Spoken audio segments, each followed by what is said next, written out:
अयोध्या में 22 जनवरी को होने वाले भगवान रामलला की प्राण प्रतिष्ठा को लेकर जहां एक तरफ पूरा देश राममय है, तो वहीं दूसरी तरफ राजनीतिक बयानबाजी का दौर भी शुरू हो गया है। इसी कड़ी में 22 जनवरी को कांग्रेस ने भी सभी जिला मुख्यालयों में हनुमान चालीसा और सुंदरकांड के पाठ का आयोजन करने की बात कही है। साथ ही भाजपा पर धर्मगुरुओं का अपमान करने और भगवान राम के नाम पर राजनीति करने सहित कई गंभीर आरोप लगाए हैं। छत्तीसगढ़ प्रदेश कांग्रेस कमेटी ने 22 जनवरी को भगवान रामलला की प्राण प्रतिष्ठा के अवसर पर सभी जिला मुख्यालयों में हनुमान चालीसा और सुंदरकांड करने के आयोजन की बात कही है। पीसीसी चीफ दीपक बैज ने बताया कि इसकी शुरुआत राजधानी रायपुर के गांधीनगर स्थित हनुमान मंदिर से की जाएगी, जिसके बाद रायपुर शहर और ग्रामीण कांग्रेस कमेटी द्वारा चंदखुरी स्थित कौशल्या माता मंदिर में भी इसका पाठ कराया जाएगा। उन्होंने भाजपा पर निशाना साधते हुए कहा कि भगवान राम के लिए उन्हें आस्था का सर्टिफिकेट बांटने की जरूरत नहीं है, आस्था सभी के मन में है। 22 तारीख को कांग्रेस पार्टी ने तय किया है कि हमारे पूरे जिला मुख्यालयों में हनुमान चालीसा का पाठ पढ़ा जाएगा। और दूसरी चीज कि हमारे पुराने राजीव भवन, कांग्रेस भवन रायपुर में भी हनुमान मंदिर है, वहां पे भी हनुमान चालीसा और सुंदरकांड का पाठ पढ़ाया जाएगा। और उसके बाद माता कौशल्या के मंदिर में हमारे दोनों शहर और ग्रामीण कांग्रेस के द्वारा वहां पे सुंदरकांड का पाठ वहां पे आयोजित किया जाए,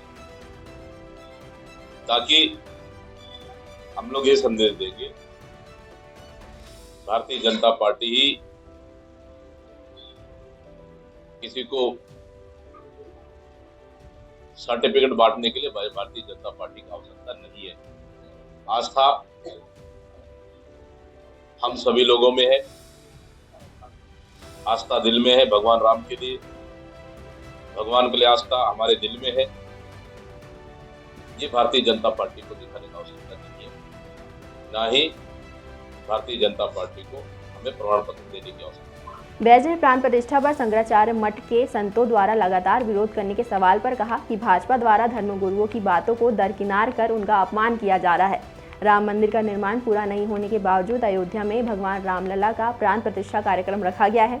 भाजपा आगामी लोकसभा चुनाव में भगवान राम का इनाम पर वोट मांगने के लिए जल्दबाजी में ये कदम उठा रही है, जिसका विरोध धर्मगुरु कर रहे हैं।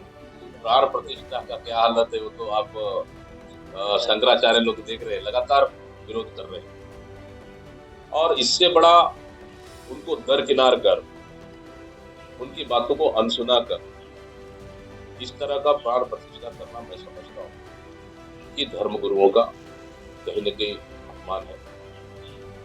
और वो तो कह रहे हैं, कौन सा गलत बात कह रहे हैं?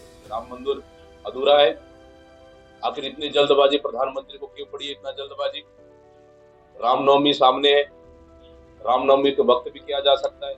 वो तो खुलेआम बोल रहे हैं। तो आखिर भारतीय जनता पार्टी को सामने लोकसभा है, उनको भगवान राम के नाम से वोट मांगना है, भगवान राम के नाम से उनको राजनीति करना है, तो वो कर रहे हैं। लेकिन उनकी बातों से हमारे शंकराचार्य जैसे हमारे बहुत से साधु संत बिल्कुल सहमत नहीं है। उन्होंने राहुल गांधी के भारत जोड़ो न्याय यात्रा पर कहा कि भारत देश को अमीरी और गरीबी के दो अलग अलग हिस्सों में बांट दिया गया है। इस भेदभाव को तोड़ने के लिए राहुल गांधी लगातार यात्रा कर रहे हैं और उन्हें हजारों लोग कंधा से कंधा मिलाकर यात्रा में अपना समर्थन दे रहे हैं। भारत का क्या हालत है? एक तरफ अमीरी, एक तरफ गरीबी, दो हिस्से में हमारा देश बंट चुका है। ये शायद उनको पता चलना चाहिए कि जो दो अमीर होते जा रहे हैं और बाकी गरीब होते जा रहा है। गरीब, यही तो है। ये अमीरी और गरीबी की खाई को काटने के लिए हमारे नेता माननीय राहुल गांधी जी लगातार भारत जोड़ो यात्रा, फिर भारत जोड़ो न्याय यात्रा के माध्यम से देश की जनता का दिल जीतने निकले हैं। और इस केंद्र सरकार, भारतीय जनता पार्टी की सरकार की नाकामी जनता तक पहुंचाने निकले। और कहीं न कहीं उसकी सफलता आप लगातार सोशल मीडिया और मीडिया में आप देख सकते हैं।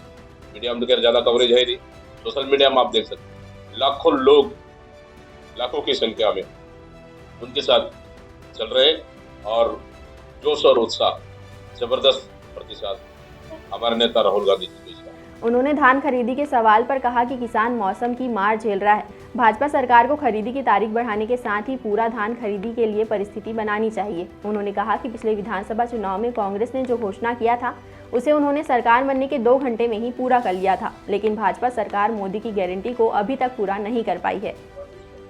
अब देखिए, वादा तो इन्होंने किए है, मोदी गारंटी, इसकी गारंटी। तो अगर वादा किए हैं तो वादा पूरा करना चाहिए। किसान तो देख रहे हैं भाई, हम लोगों ने, हमने तो 2 घंटे में किसानों का वादा पूरा किए थे। हम तो चाहते हैं सरकार कर दे। ऐसे ही खबरों में बने रहने के लिए जुड़ रही है स्वर्णमय टाइम्स के साथ और मैं थी आपके साथ आकांक्षा।